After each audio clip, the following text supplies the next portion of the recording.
Tara, we're making a, ano yun, yung fresh na lumpia with using the Vietnamese rice paper.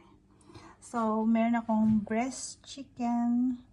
Nilagyan ko lang siya ng salt and then pepper na may lemon. Meron kasi kaming ganyan, ayan.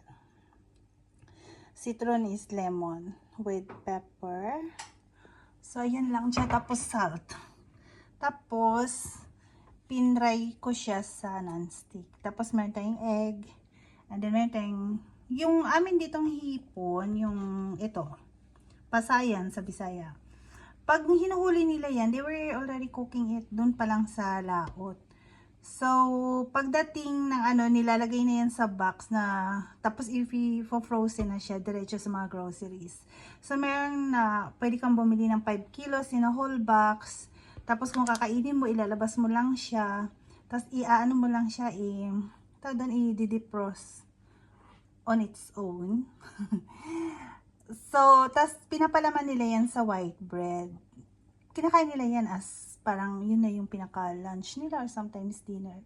Sa white bread, ilalagyan nila ng, ano yan, yung butter, tapos yung bread, tapos lalagay nila yan, tapos lalagyan nila, meron, masarap din yan yung dills, tsaka yung parsley. Tama ba yan? Tapos, lalagyan nila ng lemon juice or yung pipigaan nila ng lemon. Or pwede rin kung sa atin, no, kalamansi. Tapos, mayonnaise. Sarap niya. Hindi siya malansa.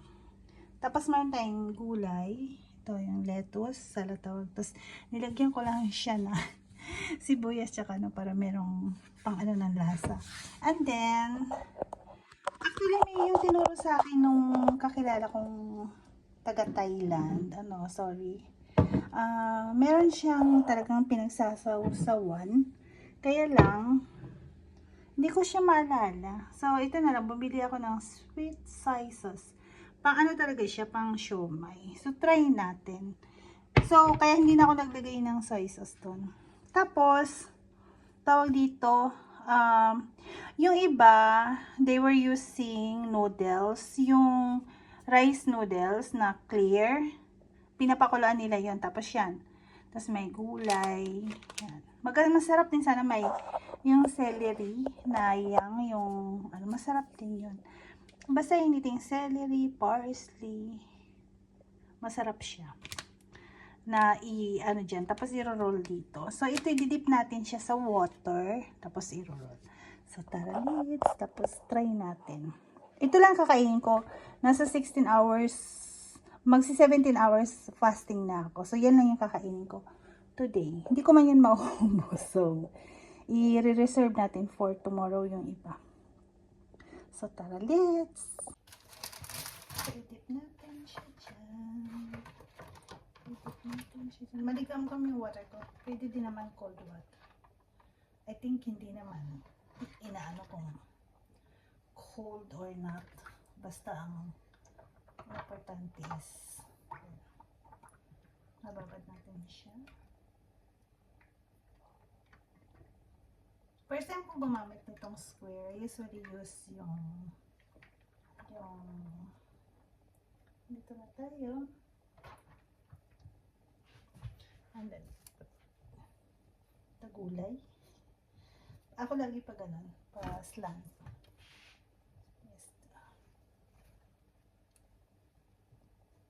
No more gulay, the better. Lagyan natin ng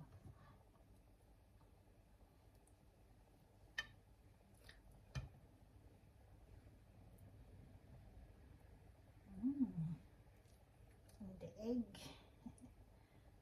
Kaya kung gusto nyo walang egg, pwede din naman. Ayan. Tapos apat na hipon. Tapos babalutin mo natin siya. Ayan.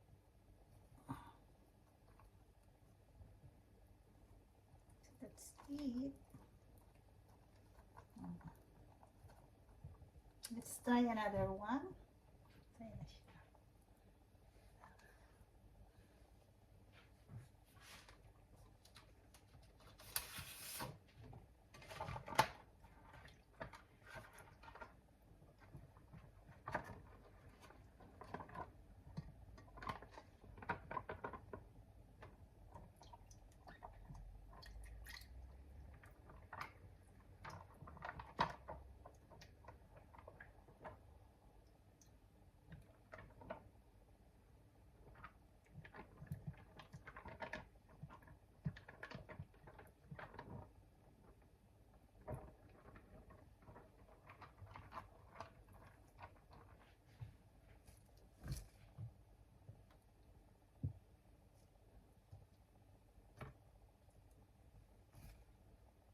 Marami tayong gulay sa ref.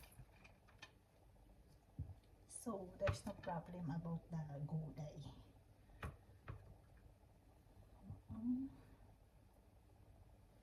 So, we have this chicken.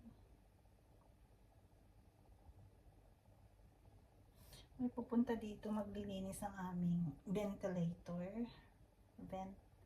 So, every 10 years. Pero parang 8 years pa lang naman na to. So, pero okay lang yun, at least malinis na kasi madumi na yung mga daanan ng hangin. So, hindi ko alam kung ilang oras kasi yung banyo, kwarto, dalawang kwarto, tapos yung dun sa may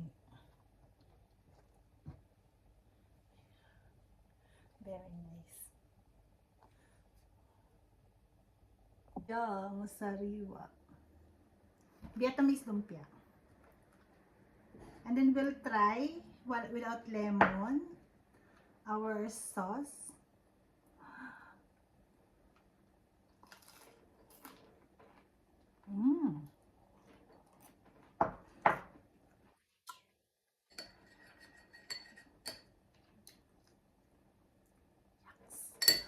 Dami.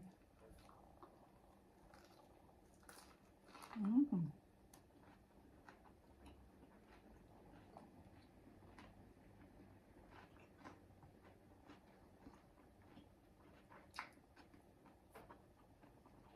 sarap.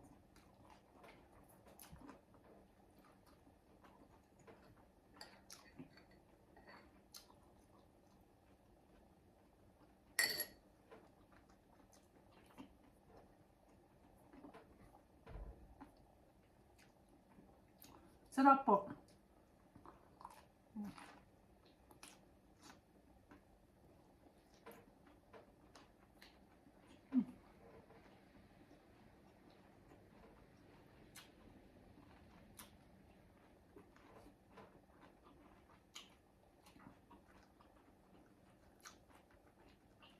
Medyo maluwang na. Masarap.